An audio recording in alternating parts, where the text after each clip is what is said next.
Meet Ray, Dan, and Jerry. They arrived at Joy's house as individuals with physical and mental limitations. But now they've become inseparable friends. They're helping one another make it through each day. Because of Joy's house and your generous support, they've gained back a quality of life that was slipping further and further away. Their interactions with other guests, volunteers, and staff have given them a renewed sense of purpose and hope for tomorrow. And while they are here, their caregivers have the freedom to focus on their own lives, knowing their loved ones are safe, secure, well cared for, and enjoying more of life when they return home each day. Ray of Mooresville is 61 years old. He's been married for 31 years and has one son. He's an Army veteran and worked at the U.S. Postal Service for more than 30 years. Ray loved his motorcycles and physical outdoor activities. But soon after retiring, things began to change. Well, I had some problems with talking and vision, and to where it's it came to the point that I needed somebody to get me some help. And then the person that did that was my wife, and so she brought me to Joy's house. He also found Dan of Noblesville, who just turned 49. Married with one son, Dan once managed a large commercial laundry, rode motorcycles across America, played baseball and hockey and other sports. Then life changed. A serious medical condition left him trapped inside a body that no longer functions as it once did, or as he would hope. Thankfully, he and his wife chose Joy's house as their health care option. I was staying at home, and I didn't feel I was being safe.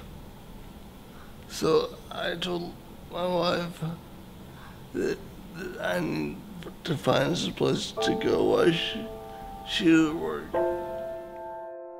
Jerry of Indianapolis is 61 years old, married for 40 years.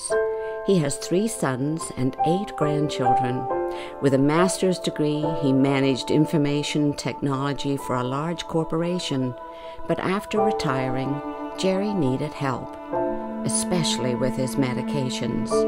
Unable to care for himself alone, when his wife went to work, he wound up in a nursing home. Then his family turned to Joy's house for help. I had a very sick roommate at the nursing home.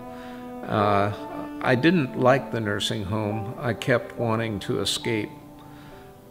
Joy's house, I haven't had that feeling. I like the people here.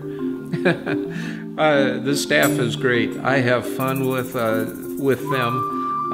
For example, we took pictures out in the garden, and I put each one of them in a funny pose. It makes you feel needed when you do things and help people. For example, Debbie and I are good friends. Sometimes when she gets a little under the weather with people here, I can calm her down. And she likes to go to sleep on the couch across from Dan and I. And then I put a blanket over her, and I'll pet her head or her hand. And I guess it's just that tenderness, and I think that's been missing from her life. What was missing for these guys was a sense of brotherhood. Rather than sitting alone at home, Joy's house is bringing them together as dear friends. When I met Dan, I thought, well, if he can come here, I know I can come here. And he's, to me, he's almost like a brother.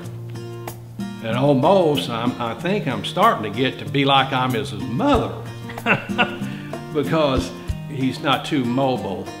and therefore whatever falls off the tables from working on the puzzles, I'm the one that's got to pick up. I just happened on Dan sitting out in the hallway working on a puzzle one day, and we started talking, and he really likes motorcycles. So we talked about that, and then the next thing I knew, we were just all together every day. It was just a good feeling, you know, and a good friendship. Like the times they enjoy the simple pleasures of watching and identifying the wide variety of birds attracted to the feeders that Dan brought to Joy's house. And Dan says there's something else he and his buddies like about Joy's house.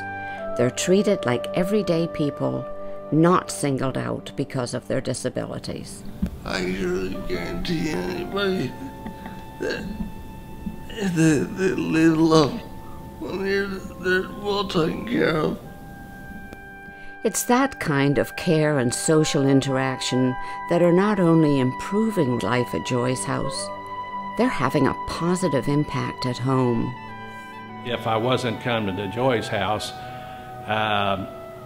be honest, I'm afraid that we might have had a breakup or something. I mean, you know, divorce, because Joy's house just kind of just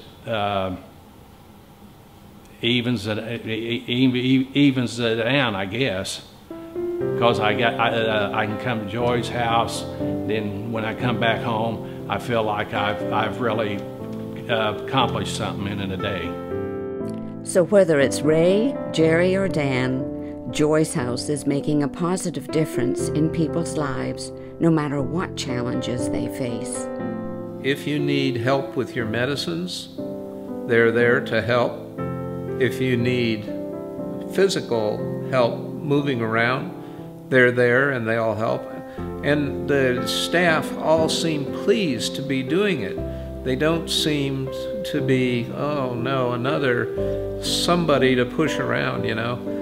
They're not like that at all. And I think that's the most wonderful thing. I don't know how that's been instilled in them, but it's wonderful. That's why I like coming here. People treat you good. I mean, I can't even drive or nothing anymore, but before that, I mean, when whatever happened to me, I'm glad I wound up here. I feel very much needed.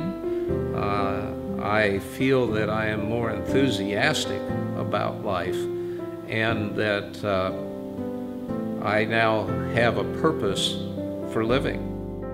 That's why so many families are depending on Joy's house to find peace of mind and a renewed purpose for living. But there is so much more to do, so many more lives to touch. That's why we're asking you to join with us tonight by making a gift and an impact on Joy's house.